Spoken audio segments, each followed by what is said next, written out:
கிறிஸ்துவுக்குள் பிரியமானவர்களே, இந்த நாளுக்கான தினசரி தியான வசனம் மத்தேயு எழுதின சுவிசேஷம் 19வது அதிகாரம் 9வது வசனம்.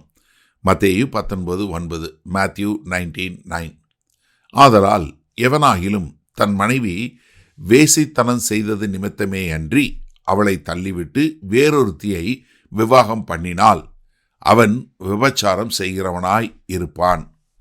தள்ளிவிடப்பட்டவளை விவாகம் பண்ணுகிறவனும் விபச்சாரம் செய்கிறவனாய் இருப்பான் என்று உங்களுக்கு சொல்லுகிறேன் என்றார். இப்ப கர்த்தராகிய இயேசு கிறிஸ்து இந்த பரிசேயர்கள் தவறுதலாய் உபயோகப்படுத்துகிற மோசேயினுடைய பிரமாணத்தை திருத்தி கர்த்தருடைய ஆதியினுடைய திட்டம் எப்படி இருந்ததுன்னு சொல்லும்போது அவருடைய வார்த்தை கனமாக தெளிவாக, அதே சமயத்தில் கர்த்தர் உருவாக்குனதுல ஆழமாய் பதிந்திருக்கதை நம்ம பார்க்க முடியுது. இப்போ என்ன சொல்றாரு? இப்பொழுது நான் சொல்லுகிறேன். இது என்னன்னா, நமக்கு பிரமாணங்களை கொடுத்த வார்த்தையாகி அந்த தேவனே என்ன சொல்றாரு? நான் சொல்றேன். அப்போ இங்க கர்த்தராகிய இயேசு கிறிஸ்து ரபைக்கல் போல அந்த ரபாய் சொன்னார், இந்த ரபாயின்னு சொல்லலை. சமுதாய காரியங்களை சொல்லலை. இல்லை ஹில்லேல் சொன்னது பிரகாரம், இல்லை சம்மாய் சொன்னது பிரகாரம் அப்படி சொல்லலை. நான் சொல்லுகிறேன். என்ன? நான் தான் எல்லாவற்றிற்கும் அத்தாரிட்டி என்று சொல்லக்கூடியதா.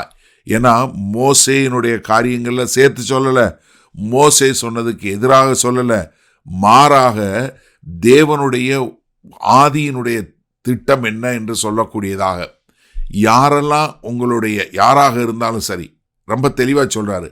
அது பரிசேயனாக இருக்கட்டும், அது சீஷர்களாக இருக்கட்டும், இல்லை விசுவாசியாக இருக்கட்டும், எந்த கலாச்சாரத்தை சேர்ந்தவங்களாக இருக்கட்டும்.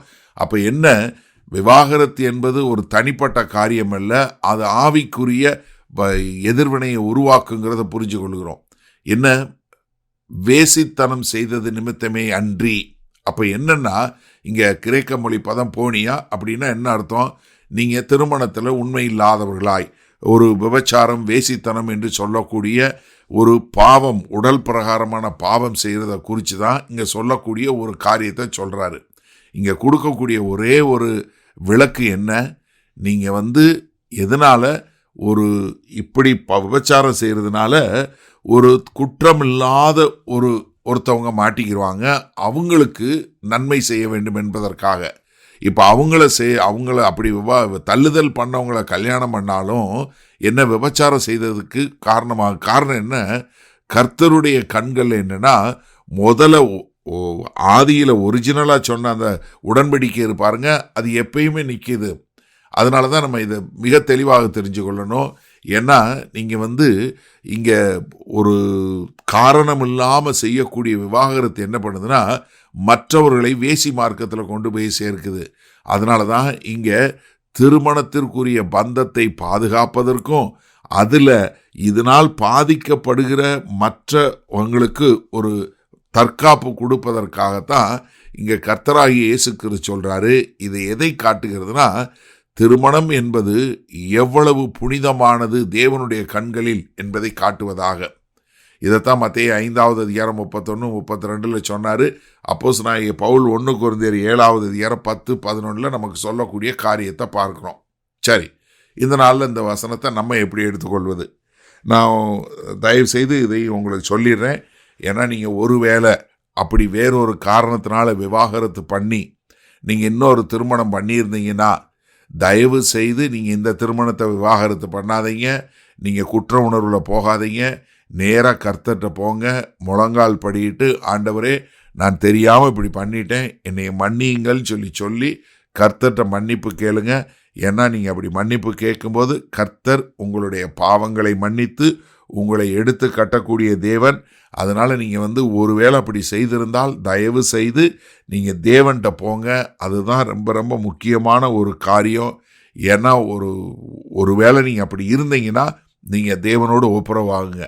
ஒருவேளை இதை கேட்டுக்கொண்டு இருக்கிற யாராவது, நான் விவாகரத்து பண்ணணும், என் புருஷன் சரியில்லை, என் மனைவி சரியில்லை அப்படின்னு சொல்லக்கூடியவங்களா இருந்தால் தயவு செய்து நீங்கள் என்ன பண்ணுங்க, நீங்கள் என்னதான் ஒரு விவாகரத்து பெற்று ஒரு கோர்ட்லேருந்து ஒரு லெட்ரு வாங்கினாலும் அது தேவனுடைய ஆதியினுடைய திட்டமாகிய ஒரு திருமணத்தை ஒரு நாளும் அது என்ன பண்ணாது, அதை நல்லிஃபை பண்ணவே பண்ணாது, ஒன்றும் இல்லாமல் பண்ணவே பண்ணாது. ஏன்னா இது தேவனால் இணைக்கப்பட்டது, இது உடன்படிக்கையினால் உண்டானது, இது ஆவிக்குரிய முறையில் ஒன்றாக சேர்க்கப்பட்டது. அதனால் எனக்கு அருமையான சகோதரனே சகோதரியை நன்றாக தெரிஞ்சு கொள்ளுங்க. நீங்கள் என்ன பண்ணுங்க, பிரிவதை பார்ப்பதை காட்டிலும் நீங்கள் ஒன்றாக சேர்ந்து வாழ்வதற்கும் மன்னிப்பதற்கும் மனம் திருந்துவதற்கும் உங்களை குணப்படுத்துவதற்கும் கர்த்தர்கிட்ட வாங்க. கர்த்தர் உங்களுடைய காரியங்களை தயவாய் மன்னித்து உங்களை கர்த்தருக்கென்று உபயோகப்படுத்துவார். வல்ல பிதாவே, இதோ இந்த உலக பிரகாரமான சம்பிரதாயத்தில் நடக்கக்கூடியது உம்முடைய கண்களுக்கு உம்முடைய காரியங்களுக்கு அப்பாற்பட்டது என்பதை நாங்கள் அறிந்து கொண்டோம். அதனால் ஒருவேளை யாராவது இன்றைக்கு அப்படி காயப்பட்டவங்களாக இருந்தால் ஆண்டவரே, இன்றைக்கே உம்மிடம் மனம் திரும்பி ஆண்டவரே தங்களுடைய பாவங்களை அறிக்கை செய்து உமக்கென்று வாழ எங்கள் தேவன் கிருபை பாராட்டுங்க. மீட்பெரும் இரட்சகருமாகிய இயேசு கிறிஸ்துவின் மூலம் ஜெபிக்கிறோம் வல்ல பிதாவே, ஆமேன். கர்த்தர் உங்களை ஆசீர்வதிப்பாராக. நாம் இன்று மாலை மன்னால சந்திப்போம்.